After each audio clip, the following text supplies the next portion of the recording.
Hi, everybody. Welcome to another episode of the Future Tech podcast series. It's me, Charlie Sell, the Group MD of Arrows Group, where I'm interviewing thought leaders, senior people within the technical world, asking them about their story, thoughts on what's important to them in the world of technology, and career advice to our STEM listeners.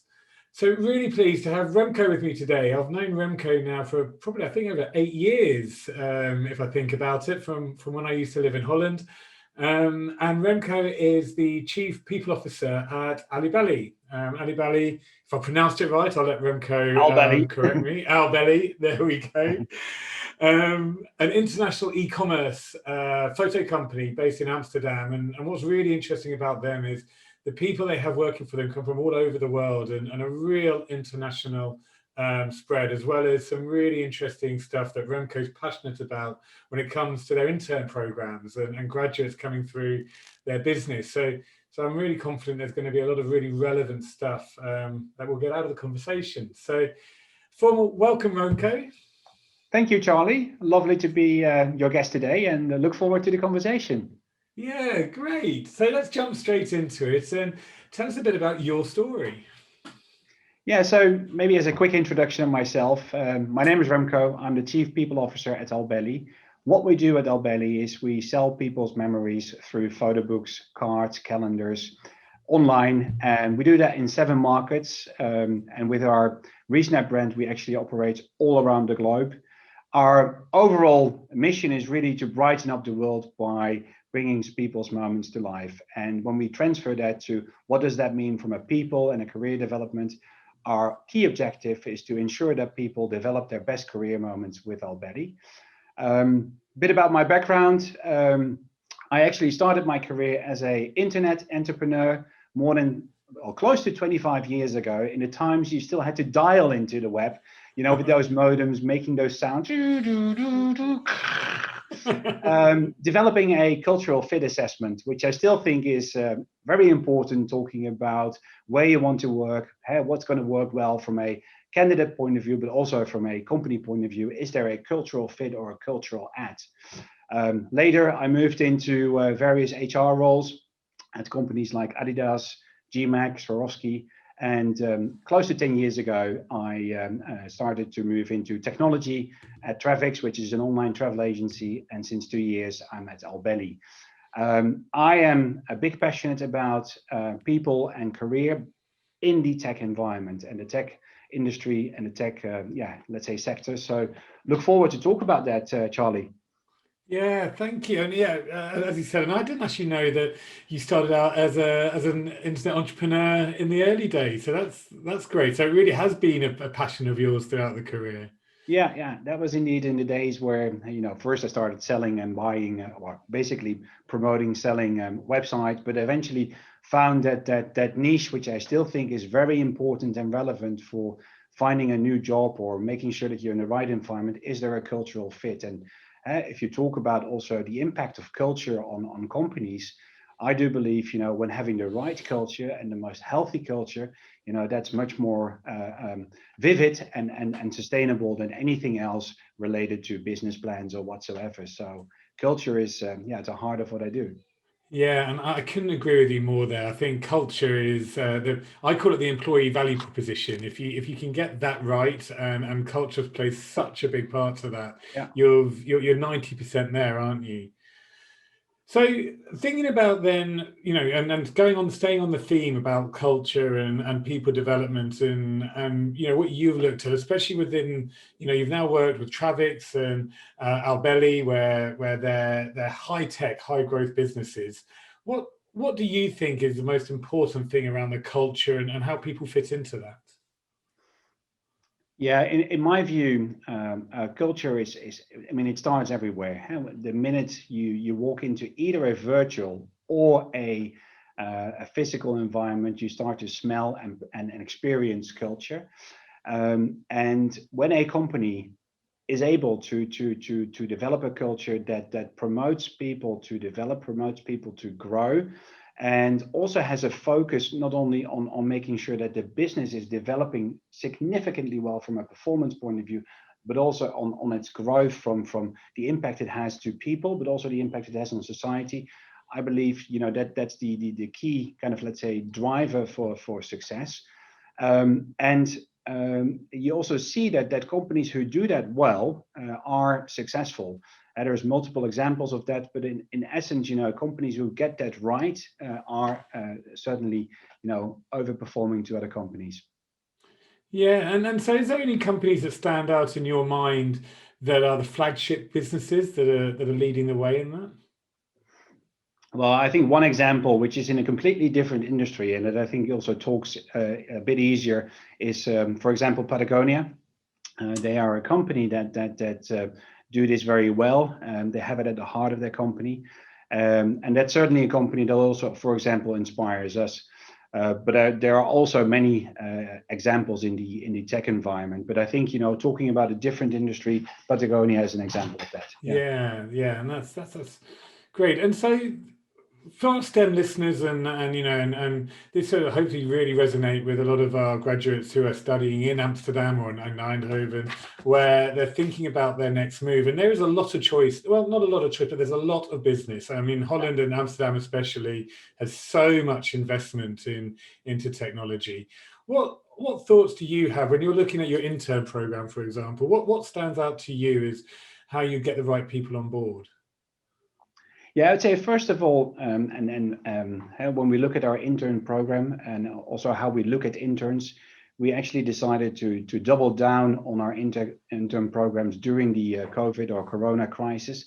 We continued with it, and actually today in the afternoon I have a graduation ceremony with our interns. So how we do our intern program is actually we see it as an extension of obviously people's university program. And we actually manage it in a similar way. So we host a couple of events during the intern, which is usually 3 to 6 months. And we close it off with a ceremony. And in that ceremony,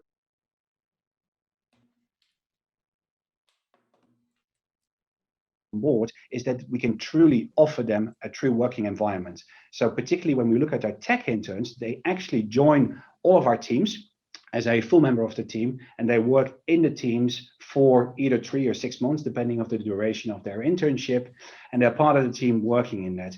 We select our interns with a big view on, what international experience do they have? Did they have a background or have they worked in another country before?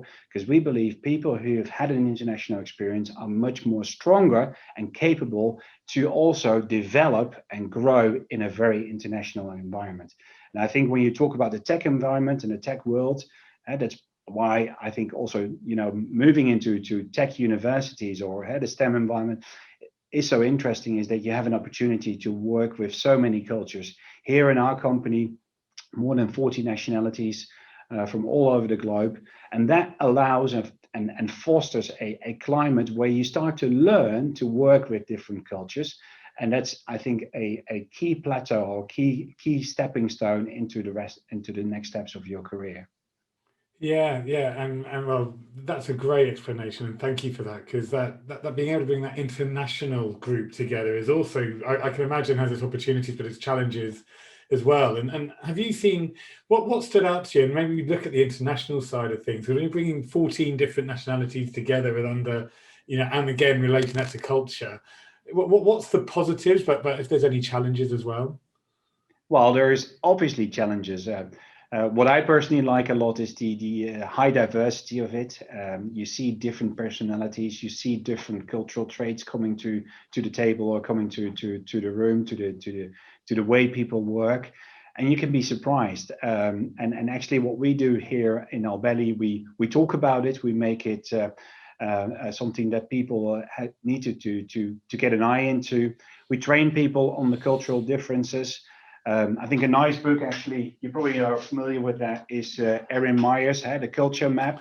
I would really recommend everybody to give this a read, to just get a better understanding into what it means to work in an international environment. For example, when you really narrow it down to our environment in the Netherlands, what I see is people can challenge with the culture or can sometimes be confronted with cultural differences. And I think the biggest learning for everybody is to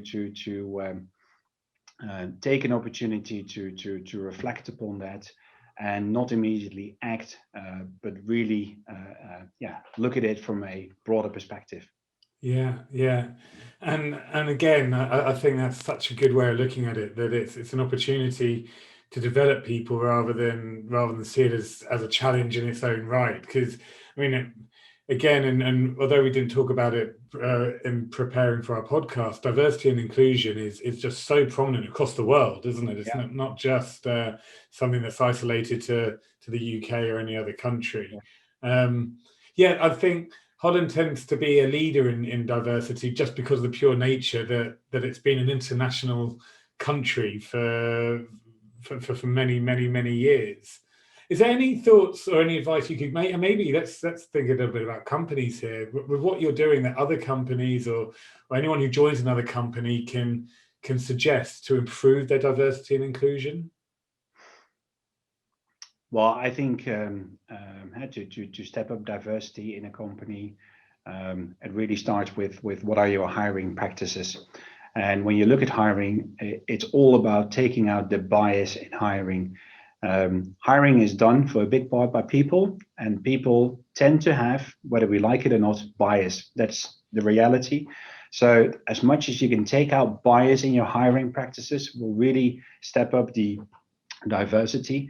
And how can you do that? You can do it through making sure that you get more technology. So now we come back to what we talk about it, more technology into your hiring process, either through testing or to gaming. And I'm talking about kind of gamification. And all of that will basically take away bias in your recruitment processes. And I think in order to get there, you should not only invest into your hiring practices and processes, but also focus a lot of your investments to the people who execute hiring. And that is the people, the hiring managers in the organization. And that means training. And training is all about, talking about it, teaching, practicing, reviewing, and then going back to it. Teaching, practicing, reviewing, and going back and repeat and repeat and repeat, and use examples where it went well as a showcase, and use examples where it didn't go so well as a learning ground for improvements. Yeah. And of course, I mean, that's not only it. Once you have people in, you need to retain them. But I do think, really start with recruiting. Yeah. Yeah, and I couldn't agree with you more that it's about repetition and embedding, isn't it? I think so many, when I look at many of our clients and companies, and people are really trying to embrace diversity and inclusion, but they can sometimes start and stop at a single training session or a single sort of workshop, and feel like that's it's almost a tick box exercise rather than something that actually becomes so embedded in the culture. And it's embedded because it's continually trained or talked about, or it's prominent from everyone. And I think the other side of what I've seen and is actually it has to be led from the top down, doesn't it? Your leadership, from your CEO all the way through, they have to genuinely believe in the importance of it if it's going to really be embedded.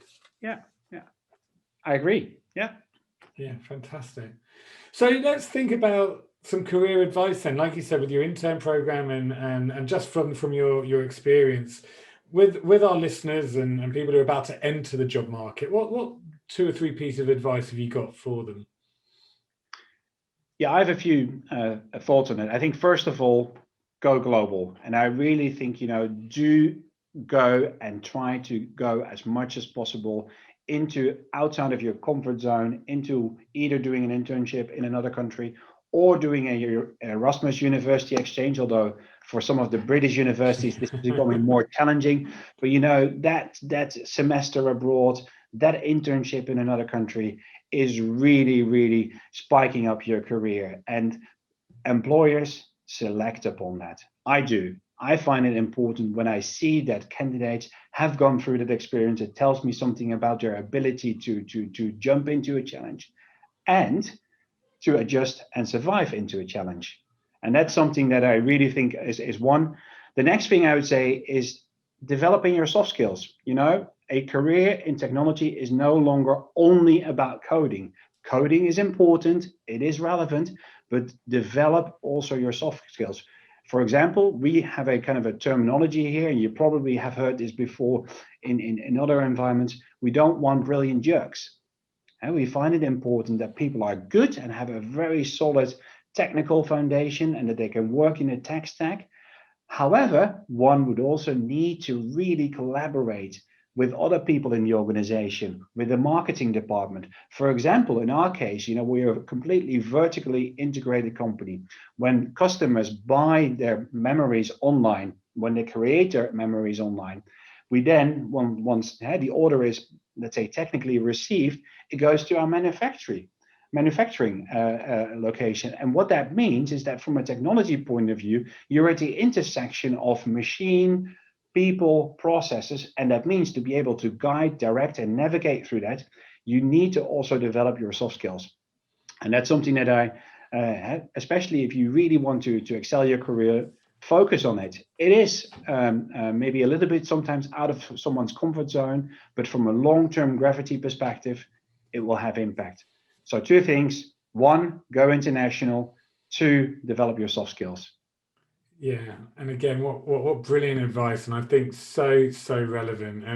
And just from a personal experience of living in Holland for 6 years, I couldn't agree with you more how important that opportunity, and Holland's just a neighbour for us Brits. To be able to go further is even more rewarding.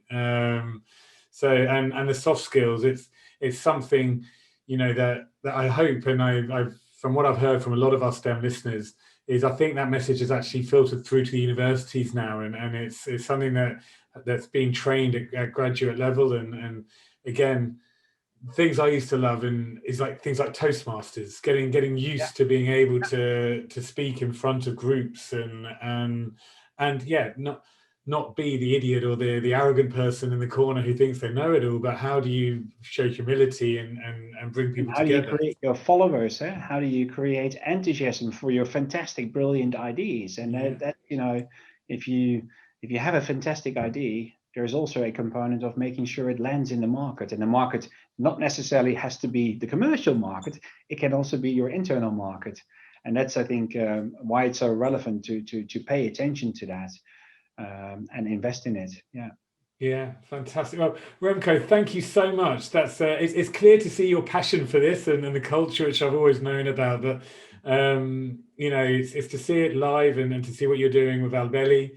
That's really inspiring and a lot of lessons there. So yeah, once again, thank you, Remko. Thank you, Charlie. It was a pleasure to talk with you about people and career in technology. And I'd say to all of the listeners, go for it. Yeah, fantastic. And on that, thank you to everyone for listening. So that's another episode of our Future Tech podcast series. The podcast page, arrowspodcasts.com, is embedded on the career portals of our 16 university partners and also on our dedicated Spotify and Apple channels. So one more time, a thank you to Remko and a thank you to everyone for listening. Thank you. Thank you for listening to Future Tech with Charlie Sell, a podcast from Arrows Group Global. Please subscribe to this podcast so that you never miss an episode. Arrows Group is a global technology recruitment and workforce solutions provider who focus on people at the heart of all our interactions. With in-depth technology expertise and global candidate communities, we offer bespoke solutions to every client and candidate. To find out more, visit arrowsgroup.com.